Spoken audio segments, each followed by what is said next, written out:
Hello, welcome to our sixth episode of Tom&Rob Chat. It's been a crazy 4 weeks or so, and I'm reading. I always do this. I read the New York Times, but I read them. They're like 2 weeks old because my parents have to get finished reading them first. And it's especially when things are going so fast in the news cycles. 2-week-old newspapers look like an ancient relic. Like, this was the last weekend before the Doge bros started, like, really crashing into things.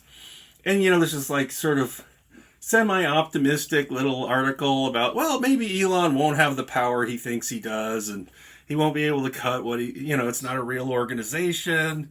And I'm just like, you naive. You don't know what's coming.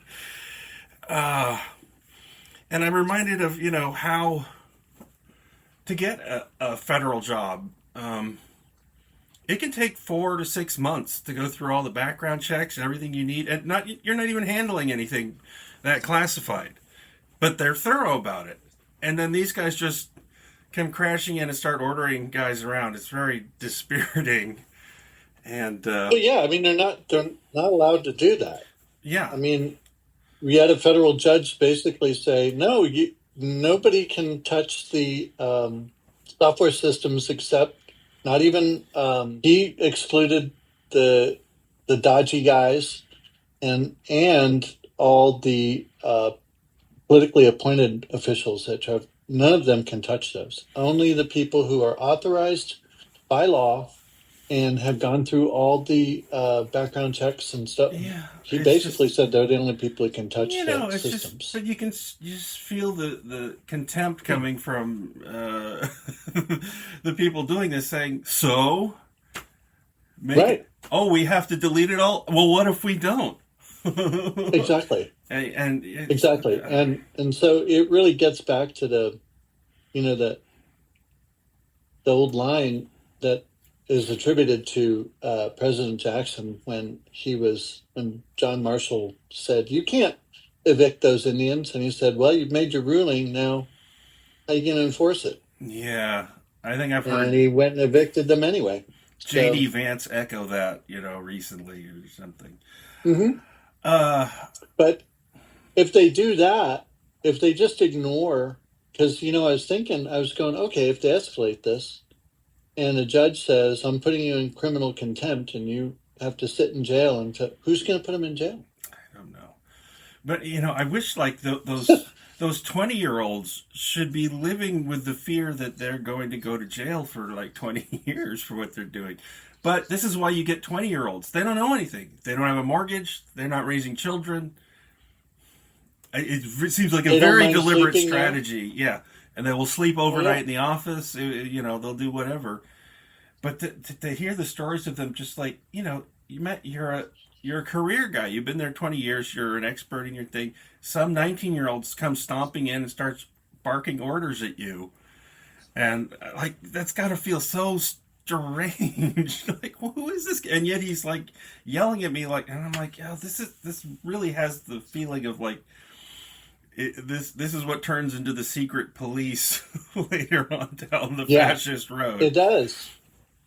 And it requires, the other thing that secret police requires is for us to turn each other in, to denounce each other. Yeah, start turning on each other, yeah.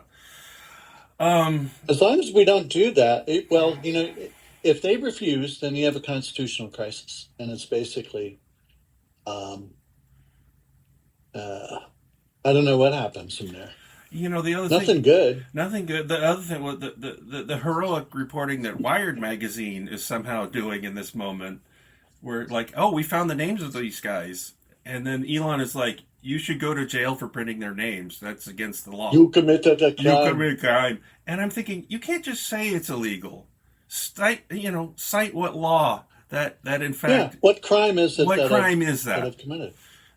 It's the crime I say you have committed. If he weren't, oh god, it's scary and stupid at the same time. Well, I'm gonna say something. So I was because we haven't talked in a while, but I was making regular notes. So I'll talk about this next, and we never got to them. So I have this. It's actually not that long because then I stopped again. I was trying to think of lighter stories to tell, and there was this is one of those life episodes. When I go into a public restroom, I have a habit of seeing if there's enough paper before I do anything, before I commit myself. Smart.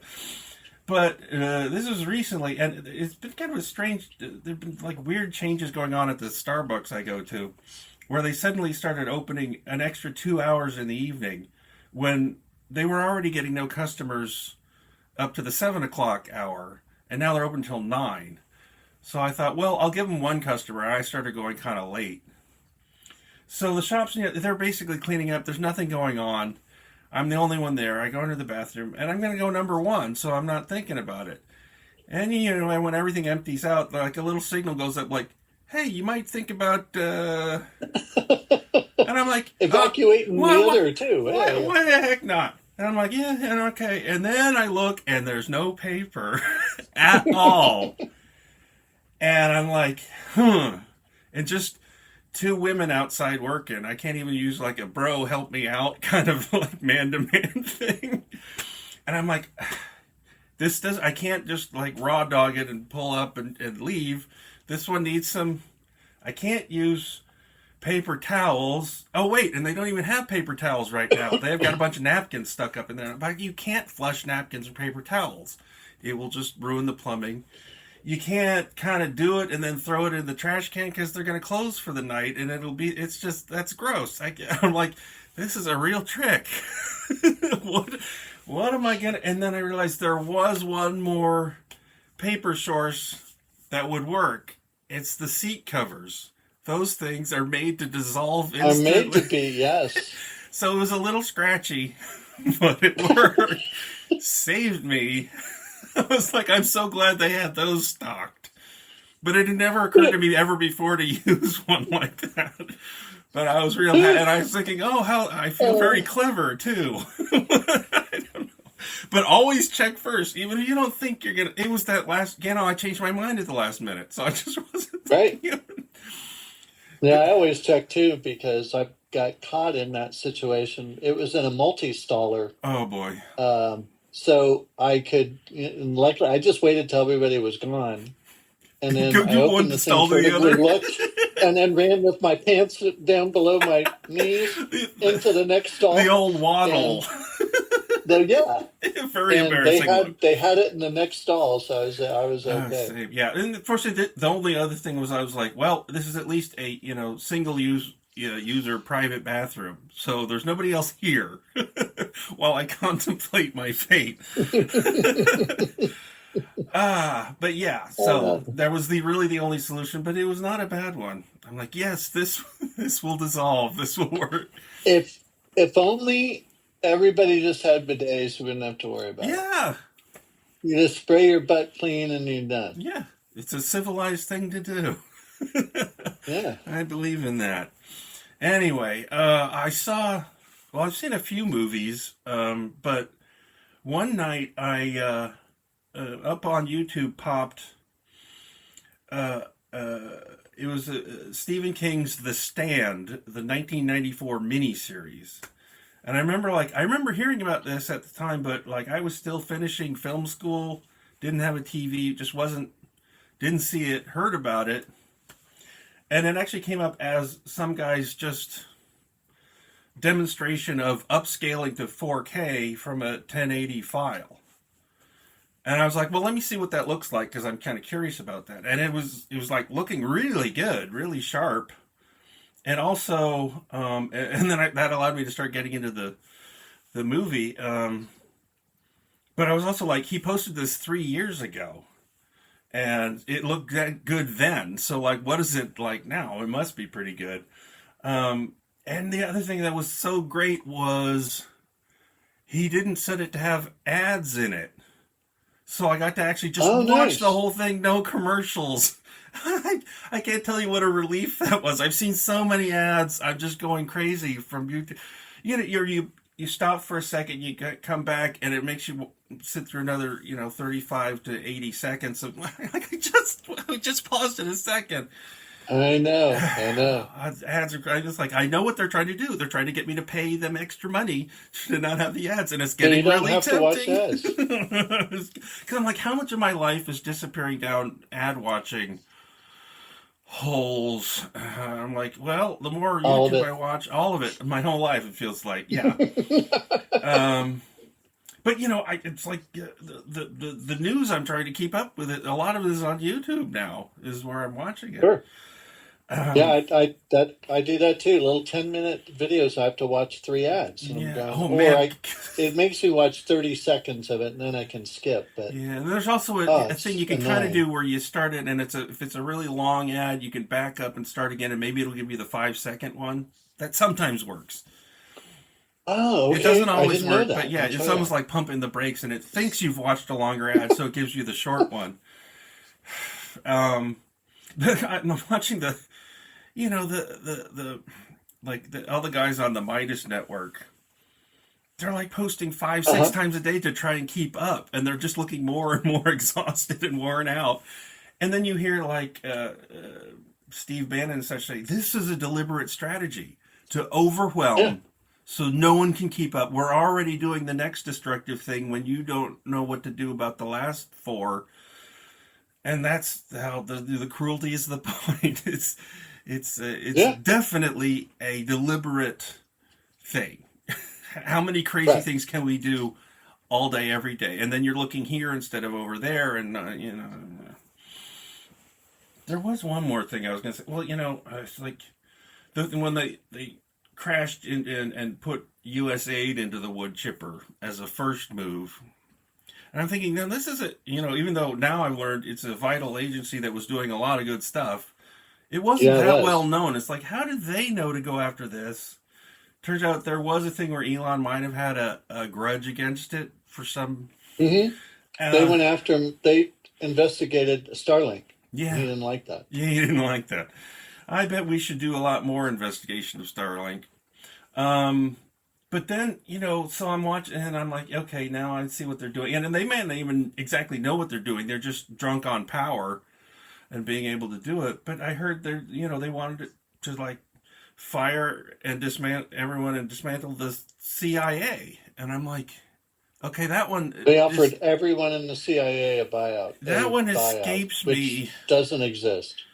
at first glance. Like, okay, I know what you have as a grudge against the FBI, but the CIA, and I don't want to be a CIA apologist. I have got some problems with their own institutional running amok with their own agenda over the decades. Sure. But in this world situation, it seems like we kind of need those intelligence sources to be working full steam. Why would you dismantle it? And I'm thinking, well, Putin would love that. Is this another thing?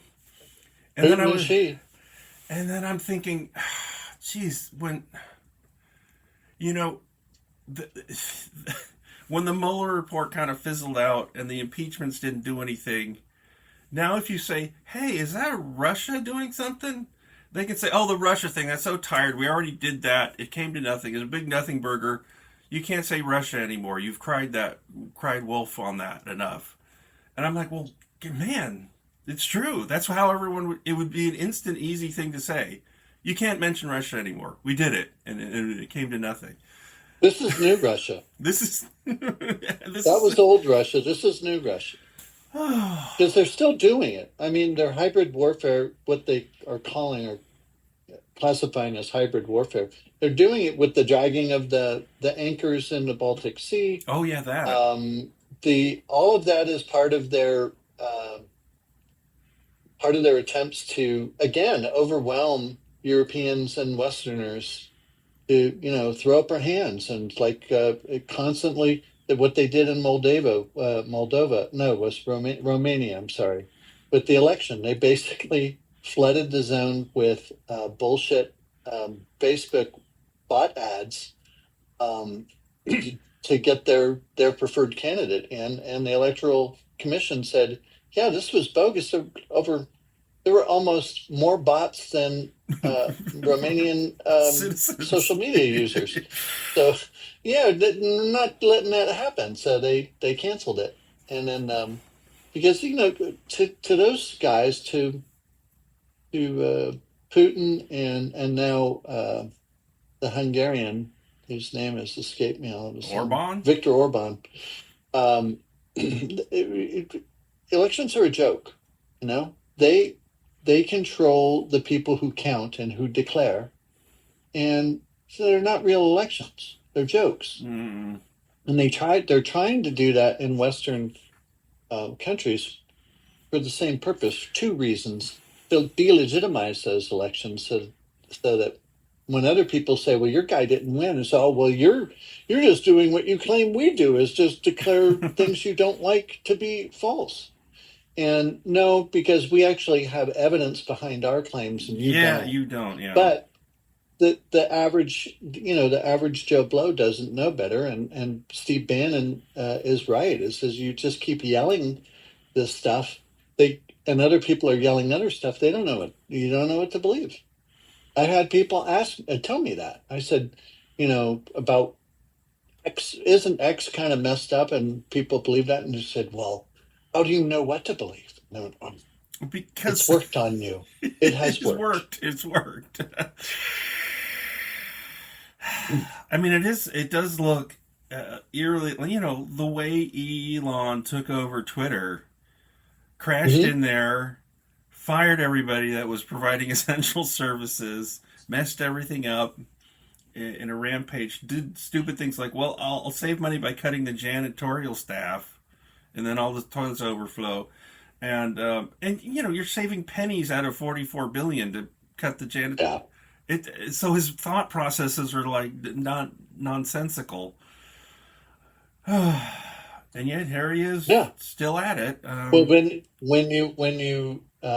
you freeze foreign aid, congratulations, you've got 1% of the budget, less than 1%.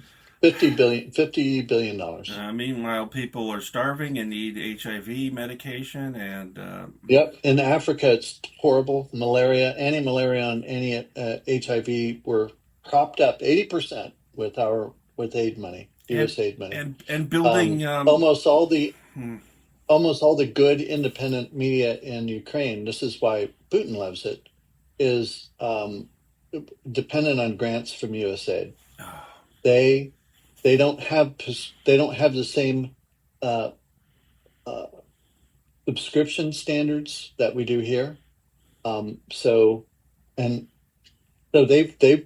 all nonprofits, and they run on grants, and so all that stuff got frozen, and half of the smaller organizations had to just fold. They didn't have any money. Yeah, and the larger organizations are limping on, but it's just the mindset is just nihilistic, and they think that because they break, like the CIA thing, you can't break the CIA.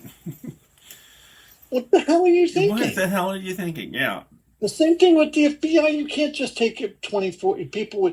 They have such institutional knowledge that there was a study that said that a 20-year FBI agent has the equivalent of $3 billion worth of training over his or her lifetime, because of the money they spend in making sure these people are up to date on all the laws, all the procedures, all the stuff they're required to go back and do.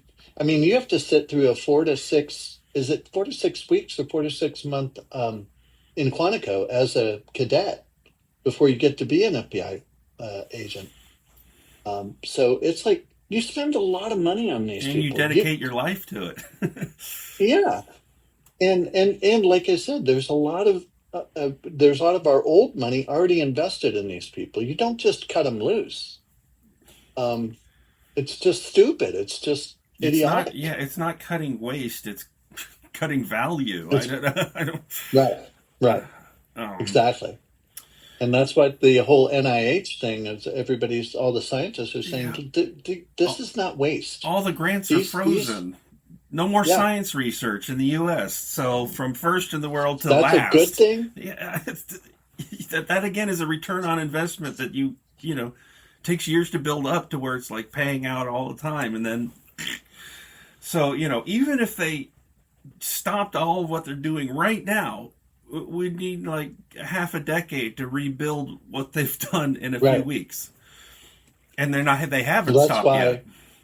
That's why the TROs are so important, because they can say to the judge, look, you want to know what our irreparable harm is? That's the irreparable harm. If you allow these to stay in place until you figure out whether we're right or not, all these institutions that are affiliated with universities and stuff, the research universities, they have to close these things down and have to let the staff go.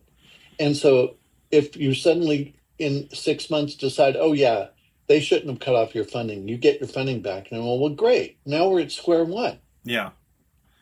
And now we need extra funding to get back to where we were. Right. It's just the dumbest. There's also the dumbest thing. And it's illegal. I mean, and it's illegal. It's very, very illegal. Congress has said that money goes to these things. You don't get to say no. Yeah. Sorry. That's a law. It's statutory requirement. And impoundment, A, was never considered constitutional, and B, Congress said you can't impound. Right.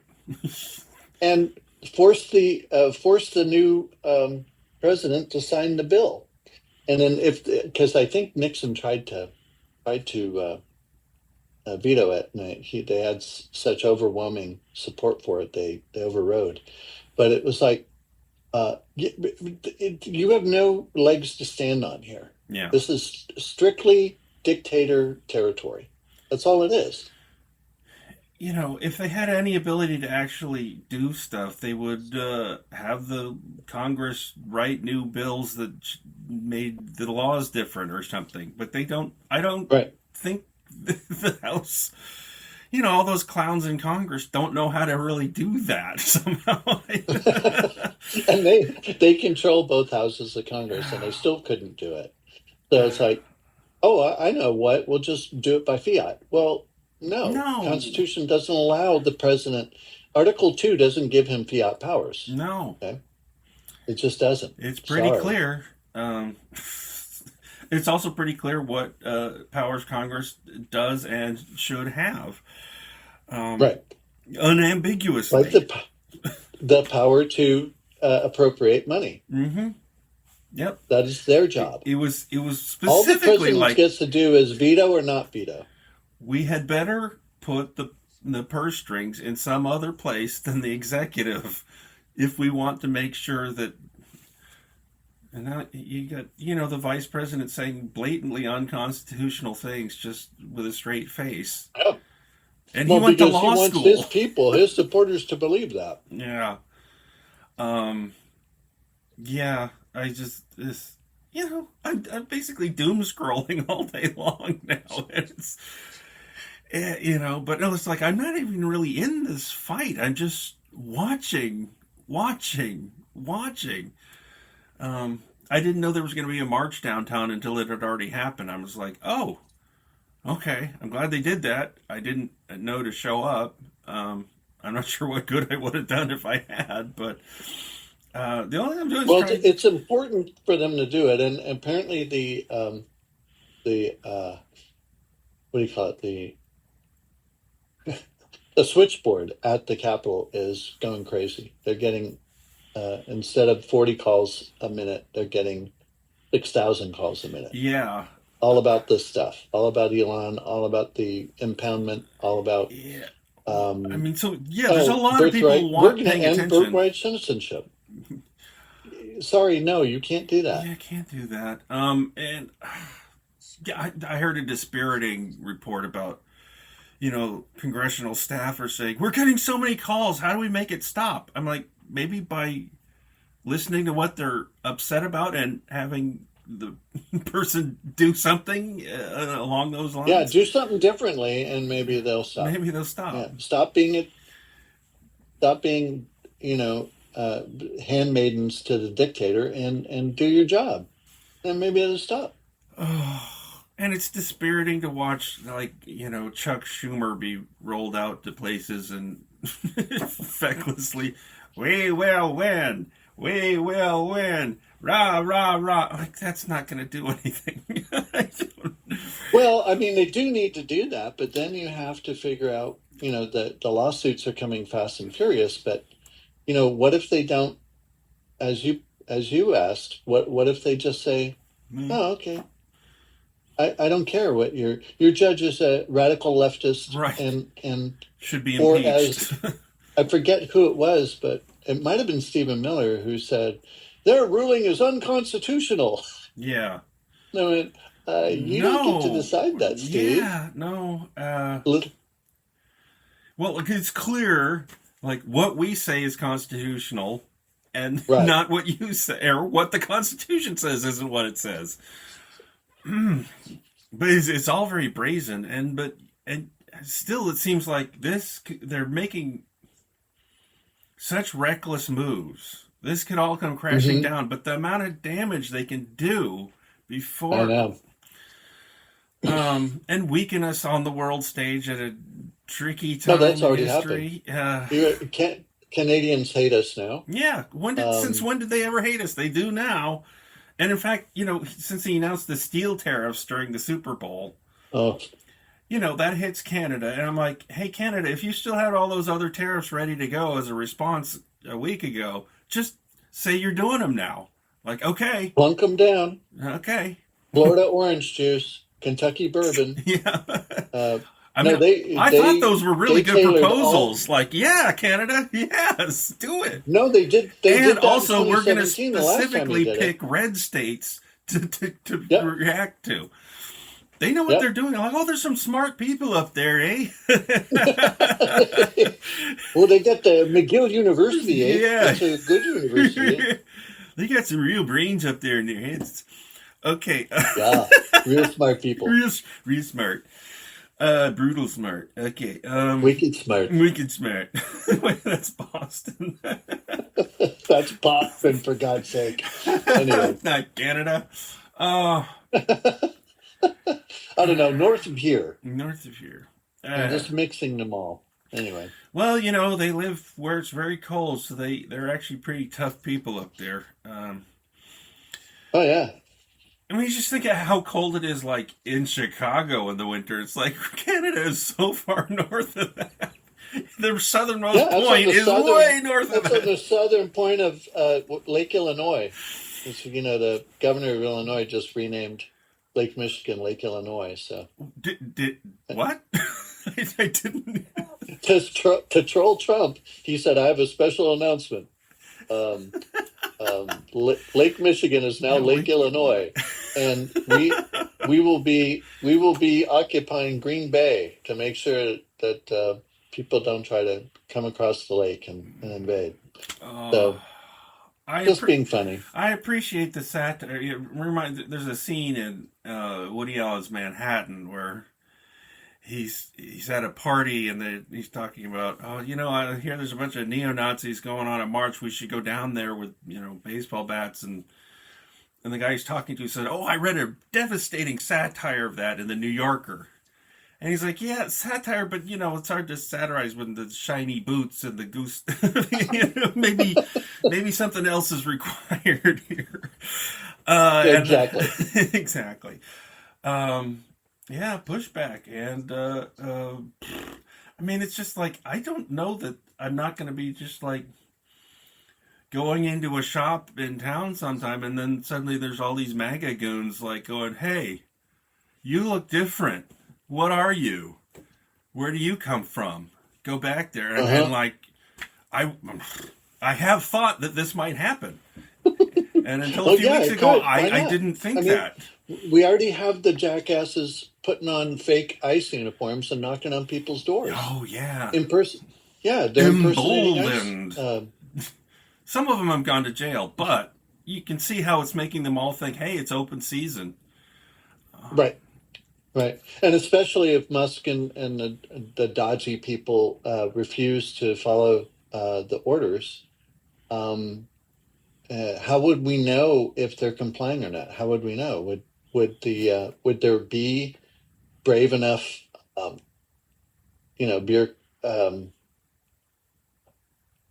what do you call it, longtime employees of those that would tell us, because a lot of those guys have already either been fired or Or had to resign when forced they out. initially said, no, you can't do this. Yeah, it's funny because there's a lot of descriptions that they originally said no, you can't, no, and then eventually the end of the story is they fold and the guys come in and do whatever they're doing. And I'm thinking, oh, that's, why didn't you link arms? And I'm like, I don't know. I'm not them standing there Yeah, confronting I this. wasn't there. I Yeah, bet I would yeah, act kind of, because you are a civilized person.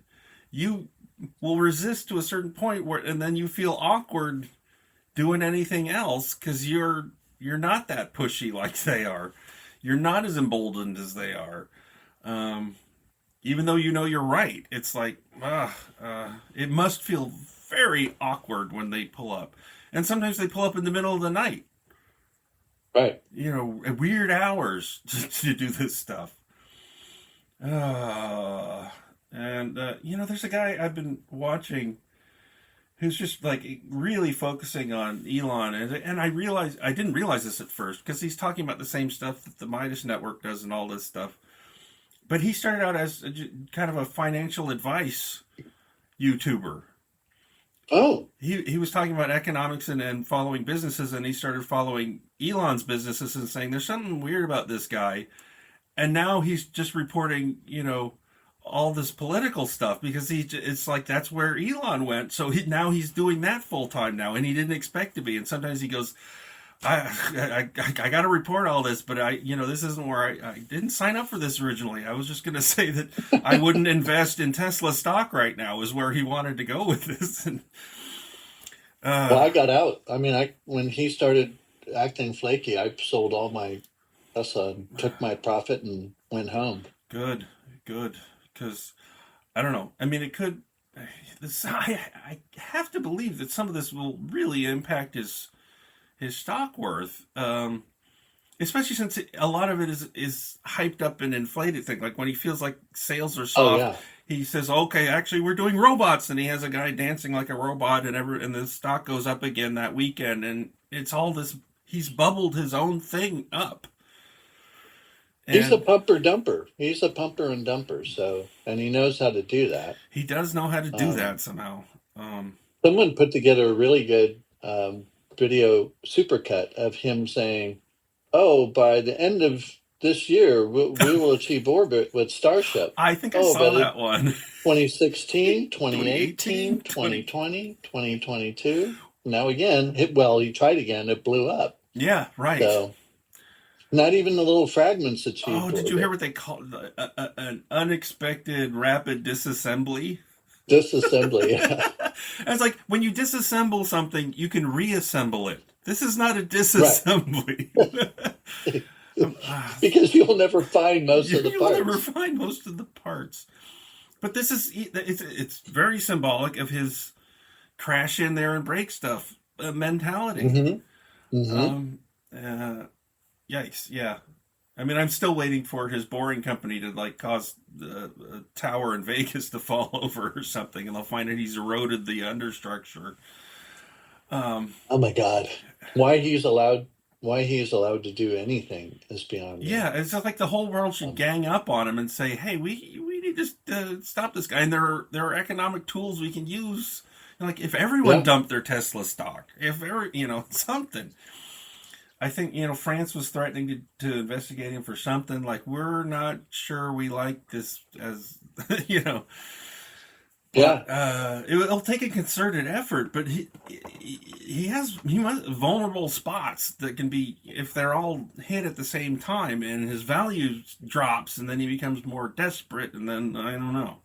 Well, it's one of the reasons he supported he went in all in on this campaign, because I think he realized that if another um, reasonable person took the White House, the SEC was already investigating him. The FTC was going to come after him. OSHA Um, for work. OSHA was looking into those stuff, and of course, USAID was saying, "How are these Russians getting your supposedly secure terminals for Starlink?" Um, And so, yeah, there's some, because they have I forget what the secure version of Starlink is. Um, but there's also that the DoD uses, Mm-hmm. but it's supposedly super secure and it has a different name. But yeah, people were looking into this stuff because, as you said, there's a lot of shady stuff going on. Mm-hmm. And he's making backroom deals with Xi Jinping. Yes. He opposed the continuing resolution because it had a thing in there that said no American company can spend any more money on factories in China until China comes around. And he was building stuff in China with China. And he had that taken out, had that part taken out. So there's some really corrupt stuff going on that he needed to stop by getting in there, getting into good graces of a person who doesn't care about the rule of law, only cares about winning and being on top and being the guy. So he got his wish, but now it may be even worse for him because he's going to have to live with the consequences of what happens, and it could be, who knows what it could be. Nothing good though. Nothing good. Because even when you do stuff like this and you think you've won, a lot of those people don't get to die in their beds. They don't, right? I can think of Adolf had to shoot himself in the head in a bunker. Unfortunately, Stalin did die in his bed, but a lot of them don't. A lot of them, have to go to The Hague and then die in a prison cell. So I don't know what he's thinking. The short-term win, and you end up in a prison cell somewhere. Yeah, I don't know. Probably not here, but there are other countries that you're operating in that might. When you're screwing with the entire world, I don't know. Yeah, if he feels invulnerable, and he's on this power He's a trip, fool. He's a fool. But heavy doses of ketamine could probably make you feel invincible for short periods of time. That's when I get all my best ideas. I would like a horse's worth, please. Even though I am not 500 pounds, I would like that much. I want the horse's amount. Oh, boy. Yeah, what's the horse's dose, please? That's what I want. Oh, golly. I'm trying to think. I actually slowed down on going to the movies because I realized I kept ordering food, and then it's like, wait a minute, I just spent like $26 on a hamburger and fries. I can't do that. It's a hamburger and fries. $26, and that's with ordering a water with it, not even a soda. Yeah, yeah, I know. It's crazy because we went to see. Oh shoot! Now I've forgotten the actor's name, but he just did a version of the Scottish play, as my theater friends call it. Mm-hmm. Don't call it Macbeth. What's the thing? Is it Talent? The Scottish actor who was David Tennant, the last Doctor Who. Yeah, Tennant. David Tennant.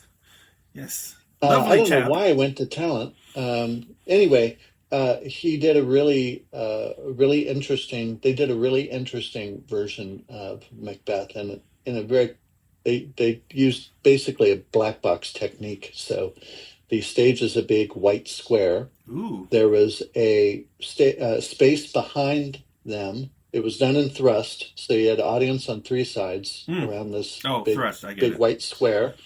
And then behind there was a glass booth, basically. And they could put actors back there, or they could put scenery back there and put lights on to do different things. And it was really cleverly done because without set pieces, without scenery, without props, they could move lickety-split from scene to scene. And so it made the play extremely fluid. The other thing they did is It's a kind of a cutting edge theater in London where nobody is very far from the stage. They only had like 4 rows. They had 3 levels, Mm. and they only had like 4 or 5 rows, and the rows maybe had 20, 25 people in them. So it must be a hot ticket in London for I that because imagine. they're not putting in thousands, they're putting in hundreds.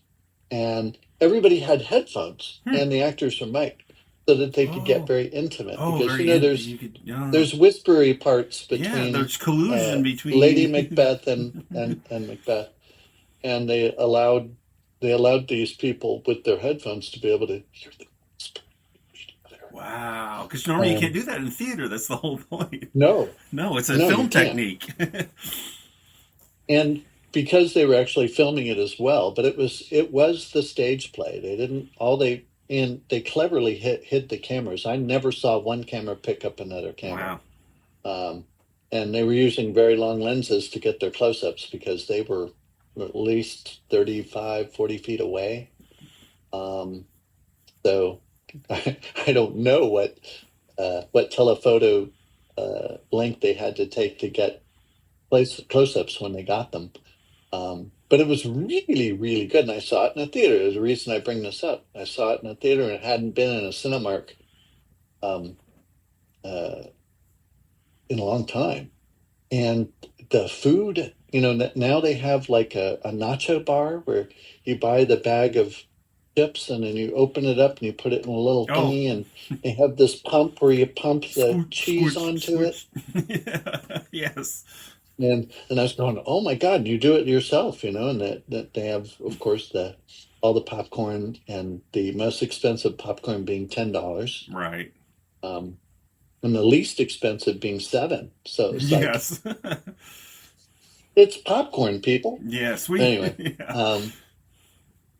but yeah, I was thinking we saw these families with 5 kids, and each had their little tray that had some candy and a little tiny piece of popcorn, bunch of popcorn that came in their own little tray that they could. Hmm. This was one of those Barca Lounger Oh, lazy yeah, yeah. boy type places. Uh, so you had to get the food, but you could, just sit on your lap and munch on this stuff. And I said, my God, how expensive that must have been. Yeah.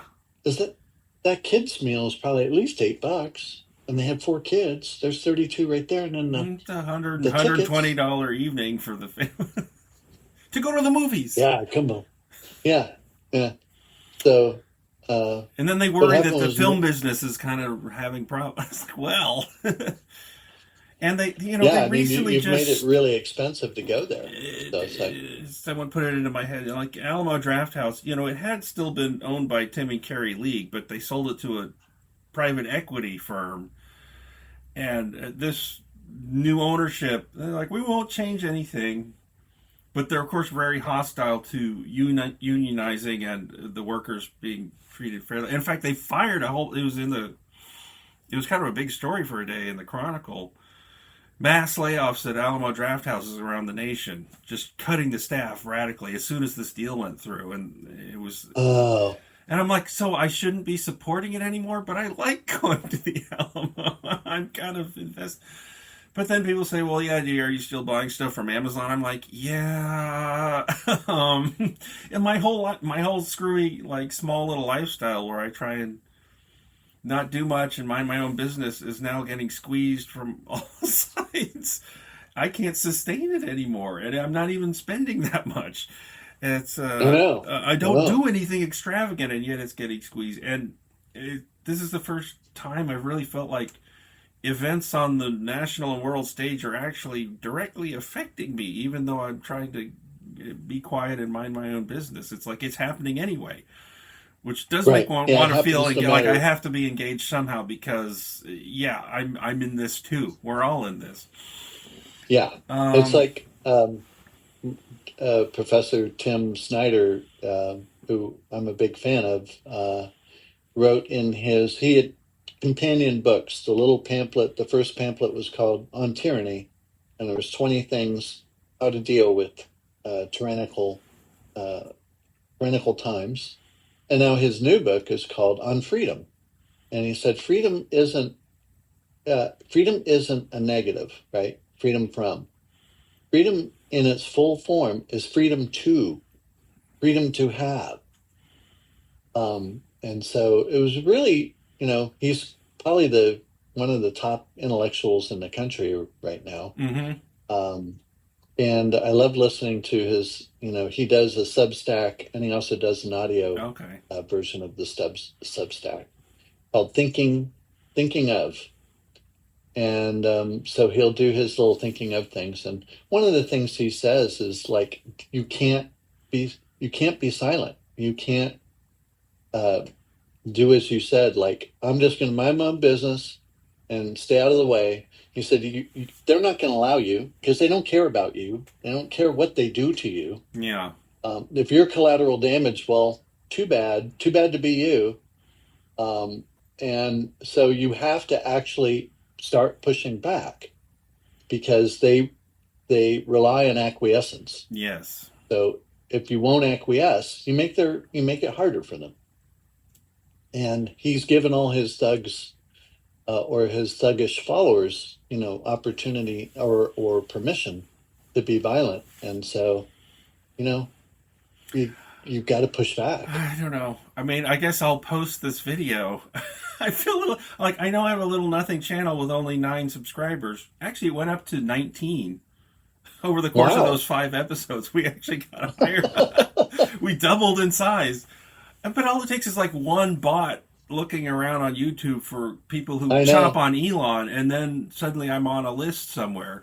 So I'm like, but but like, so what does that mean? We chill out. We chill our speech of just talking, and okay, we'll hide what we're saying then. And like, that doesn't seem right either. No, it isn't. So yeah, I hope nothing happens. But yeah, it's like I wanted to not just talk about Elon the whole time. But it's like that's really important to talk about what Elon is doing right now. Well, he's kind of the fulcrum right now around which this thing is going. It's going to go one way or the other. Yeah, it's going to wobble off in one direction or another. So, but it can't sustain. What they're doing is not sustainable. It's too right. It's too crashy. It's well, it will crash everything, and it's not like crashing a little startup organization like Twitter. That's a big company, but so what? The national economy and the national the things that are involved in shepherding it, because that's really what the federal agencies are there for. It's for shepherding our economy, shepherding our democracy, shepherding the way things are supposed to work. And there's supposed to be a rule of law. There's supposed to be rules for that, and we're all supposed to follow them. I mean, it might be that maybe this is going to make people, it's even people that have been saying, oh, screw the government for years, like, oh, I rely on it a lot every day in 100 ways I didn't know. It wasn't even paying attention. Nope. Yeah. Okay. Well, we'll see. We'll see. I'm not, just to do one, I usually pivot to movies at the end. I don't, the Oscars are coming up and somehow, because I've been, I have this season pass at the Alamo. I've actually seen all but like one of the main, all the movies this year. Normally you don't, but I'm like, yeah. I even, I was trying to like, okay, when am I going to go see The Brutalist? I probably should, but it is 3.5 hours long, so I gotta like figure out an afternoon where that works. He did program in a 15-minute intermission, and it was actually a smart idea. It was really nice to take a break. Everyone goes to the restroom, comes back and settles in, then we get the next part. And it was good. And I kind of relaxed into it. And it's one of those where, like, actually that kind of flew by. That did kind of work. I was a little like, Adrian Brody is great. I thought Guy Pearce, like, he seemed a little, like, almost theatrically artificial and fakey. And then I realized, no, he's supposed to be this super rich guy in the, 30s and 40s. And they have sort of this, like, upper crust Connecticut, kind of slightly artificial mannered way of talking. And his kids talk that way, too. it's a thing because they're very rich and they've gone to these schools because They're elitists. and Adrian Brody is like perfectly natural, everything like wonderfully, just like real. And then there's the formality of like it's all about architecture, which is weird. But apparently the director grew up in a family where an uncle was a prominent architect and had studied under Frank Lloyd Wright at his little encampment to grow new architects, and so it's not just like so a metaphor for. It could be read as a metaphor for filmmaking itself. Like, well, I've made a couple movies, but because then he's like, and I'm shooting it in VistaVision for the first time in 60 years. I'm going to make a Vista. And then I'm watching him. So I went into it kind of with my arms folded, like, okay, Mr. Pretentious, I'm going to shoot in VistaVision. And then seeing interviews where he's like, well, VistaVision, it was really kind of a no-brainer. I'm like, this was already a hard sell to raise money for, I'm sure. And then you're telling your investors, I want to use these sideways loaded cameras that haven't been used in half a century because that's my vision. Like, how much more expensive that's going to be? But he did eventually say, well, I am shooting this brutalist architecture, and the VistaVision frame, it actually, the way the lens puts the image on that wider, fatter thing, the edges are it's clear all the way to the edges instead of having that sort of slight anamorphic thing where the edges actually are very blurry if you look around it. And so he could do these compositions where it's like, yeah, it looks, and it doesn't distort. So squares are squares. Boom, brutal, right in your face. And I'm like, okay, he has a point. But then I came out of the movie. Do they have to project it that way too? If they shoot it sideways, do they have to project it sideways? I don't think so. How do you project VistaVision?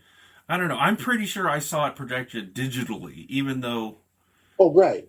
But he shot it. He shot a big fat negative, and then they digitized that at 8K or whatever, and that's probably how they did it. Beautiful images, and I'm like, yeah, the guy sort of knows how to compose a shot and frame things and sweep you along. But then when I got out, I was like, I still feel like folding my arms for some reason. Now, what? Even though I seem to enjoy, what is it about it that makes me slightly skeptical of the whole thing? Even though it's all said and done, I'm like, I don't know, but I come up, yeah. Why didn't he just shoot with a lens on a 8K digital camera, and be able to get his wide shot the way he wanted it, and it would be nice and sharp as well. Yeah. I mean, it's almost like, who was it?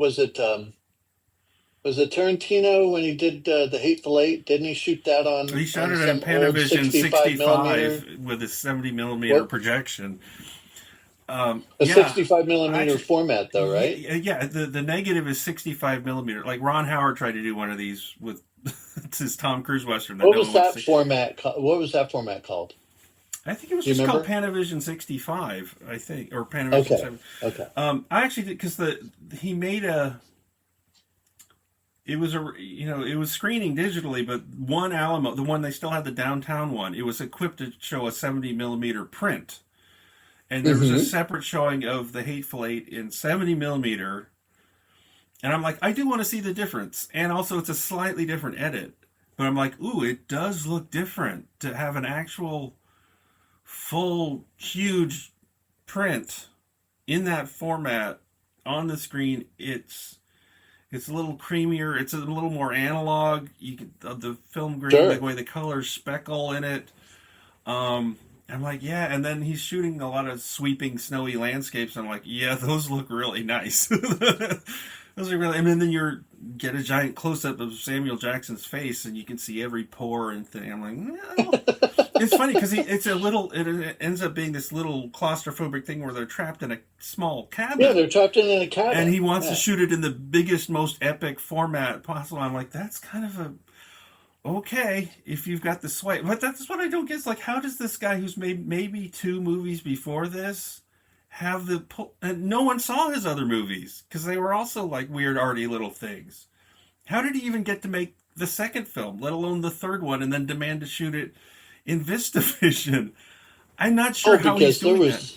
there was tons of buzz about Tarantino. Oh, not him. After I was talking Reservoir about the Dogs. Brutalist guy. Tarantino, yes, I Oh, the understand. Brutalist guy. I'm The sorry. Brutalist guy. Yeah, I switched back to the other one. I missed Tarantino the definitely had the transition pull there. to order whatever he wanted.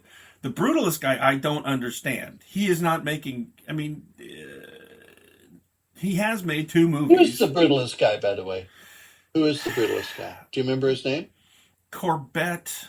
I want to say Barry, but it's not Barry. It's some B name. I should remember. I should have looked this up Okay. before I did it. And he was a child actor, so he grew up on movie sets. So I'm like, okay, he did do that. And he's probably one of those guys that kind of hung around the director when he wasn't shooting. So I'm like, yeah, and like it does look like he's learned how to make movies and so forth. And this was not an easy one to Mhm. make, um, and you have to be clever about because they couldn't actually build the giant building that he's building. They have to fake that they're building the giant building that he's building. Um, but there's a lot of nice things to say about it. And I'm like, I don't know why I'm still skeptical about it. I guess it's just because I feel like the guy is kind of pretentious. I don't know what it is. Oh, Yeah. How did he even find a VistaVision camera? Yeah, To shoot or it? let alone he probably had to find more than one that's still in working order. Can still, I mean, yeah, I don't know. I mean, because Marlon Brando Crazy. shot the very last VistaVision movie back in the early '60s or something. It was a format that only lasted less than a decade or something. Hitchcock made a movie with it, and a couple Okay. other people did, and then they're like, okay, you know what? Actually, we can do this a different way with anamorphic lenses, and we don't have to do all this stuff. Right. But what was that, Cinerama, or because a CinemaScope? One of those was an anamorphic process where you just squeezed the image down to a regular 35, and then you unsqueezed it by turning the Squeeze it with a lens lens, sideways. projection. Yeah, yeah. I don't know. And I just recently saw. See, I'm a little annoyed because here's what I wanted to see: the latest Mike Lee movie, Hard Truths, I think it is, Hmm. with Marianne Jean Baptiste playing a very antisocial person. Apparently, a very incredible performance. Although it's like she's so good in it, people are like, I didn't like that so much because I didn't like her. It's like you didn't like her character, but wasn't the acting amazing to get you to that? And I was on my list of things to see, and there was a Tuesday. And I thought, oh, it's at 12:45. I'm not quite ready to go out right now. And then the next day, I'm like, okay, I had something different to do. I'll see it Thursday, and it was gone. I had to Yeah. see it that Tuesday, and I didn't, and I missed it. And I'm like, oh boy. And so instead, I saw something that it ended up being so kind of slight and throwaway. I wish I had made a different choice. Because it's Steven Soderbergh with a script by David Koepp, who's been cranking out scripts since Jurassic Park.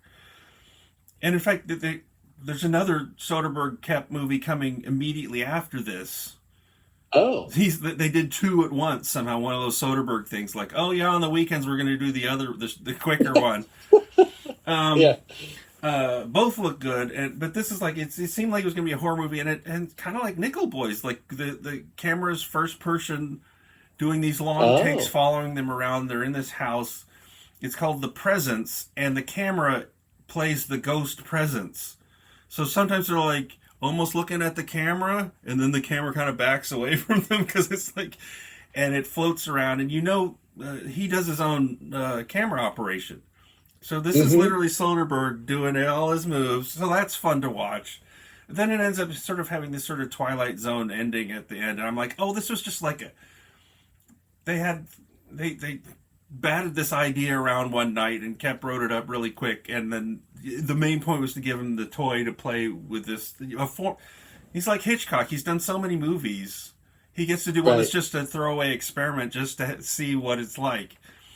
The next movie they have coming out looks like a real real movie with Michael Fassbender and That Kate was probably Blanchett. the deal with the producers. Yeah, I'll make this one for you, and you give me some I extra mean, money, because and they I'll probably make could this have one. made it in with several weeks of rehearsal doing the shooting was probably just like, well, we're doing all these long takes. We've rehearsed the heck out of it. We'll shoot it in 2 or 3 weeks.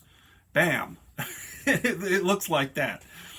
Because it ended up like you're waiting for it to become meaningful, and then it just kind of has this ending that's like, get it? And then like, oh, okay, so that was it. And the credits are rolling. I'm like, oh, okay, I could have waited for that to be on streaming somewhere. I didn't. Yeah.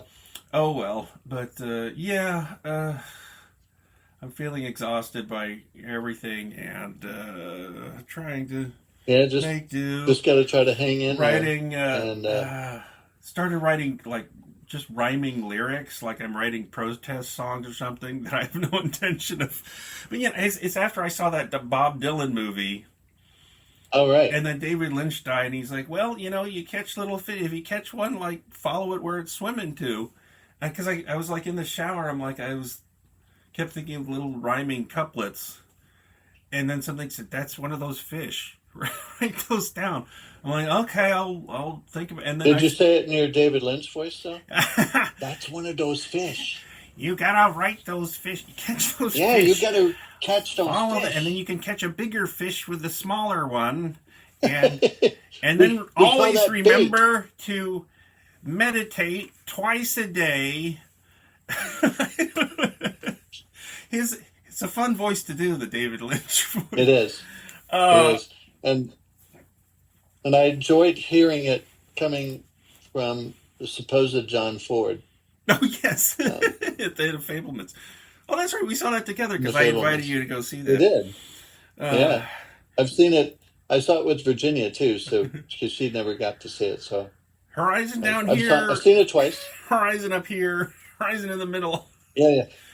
Bullshit. Now, get out. Describe that picture.